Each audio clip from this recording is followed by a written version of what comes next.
জ্বালায় তো দেখতেছি হাসি তামসাও করা যাবে না।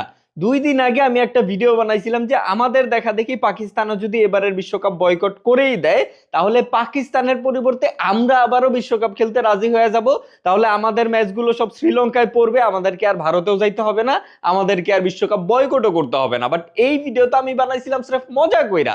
এই ভিডিও কি কোনোভাবে আইসিসি বা ইন্ডিয়ার কাছে চলে গেছে এবং তারা কি এই ভিডিও দেখে এই আইডিয়াটা গেস করে নিছে? মানে আইসিসি নাকি রিসেন্টলি জানাইছে যে পাকিস্তান যদি এবারের বিশ্বকাপ বয়কট করে দেয়, তাহলে বাংলাদেশকে আবারও তারা বিশ্বকাপ খেলার জন্য আমন্ত্রণ জানাবে। এবং এই নিউজটা করছে হিন্দুস্তান টাইমস। মানে আমি যেই ভিডিওটা বানাইছি মজা করে, সেই ভিডিও থেকে কি আইসিসি বা ইন্ডিয়া কি আইডিয়া কি আসলেই নেওয়া নিল নাকি বুঝতে পারতেছি না। যাই হোক, হিন্দুস্তান টাইমস বা ইন্ডিয়ান মিডিয়া কেন এই নিউজ করছে সেইটার কারণ আমি আপনাদেরকে বলে দিই।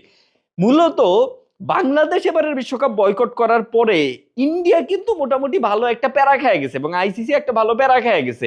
এখন পাকিস্তানও যে বলতেছে তারা বিশ্বকাপ বয়কট করলেও করতে পারে, এইটা শুই না ইন্ডিয়া আর আইসিসির আসলে গান ফাইটা গেছে ভাই। বাংলাদেশের পরে পাকিস্তানও যদি বিশ্বকাপ সত্যিকার অর্থে বয়কট কইরা দেয়, তাহলে এই বিশ্বকাপের আর আসলে কিছুই বাকি থাকবে না।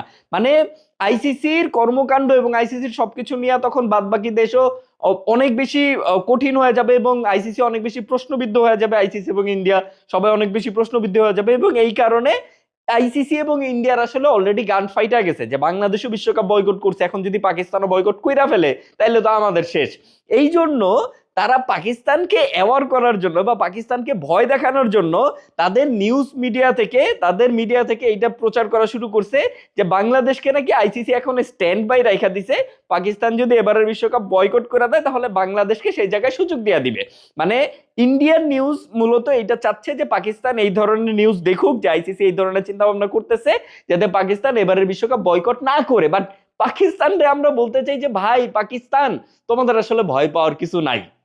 তোমরা যদি সত্যিকার অর্থে বিশ্বকাপ বয়কট করো, সেটা আমাদের জন্যই হোক অথবা অন্যায়ের বিপক্ষে কথা বলার জন্যই হোক, মানে কোনো কারণে যদি তোমরা বিশ্বকাপ বয়কট করো, তোমাদের পরিবর্তে আমরা এবারের বিশ্বকাপ খেলতে যাব না। আমরা বয়কট করছি মানে করছি, আমরা যাবই না। তাতে তোমরা বয়কট করো বা ইন্ডিয়াও যদি বিশ্বকাপ বয়কট করে দেয় তারপর আমরা যাব না, কারণ আমরা ইন্ডিয়া আর পাকিস্তানের মতো বেইমান না। হ্যাঁ, ইন্ডিয়া পাকিস্তান সবাই বেইমান ভাই। পাকিস্তান আমাদের যতই সাপোর্টে কথা বলুক, আলটিমেটলি পাকিস্তানও আমাদের সাথে বেইমানি করছে, ইন্ডিয়া তো কন্টিনিউয়াসলি কইরাই যাচ্ছে।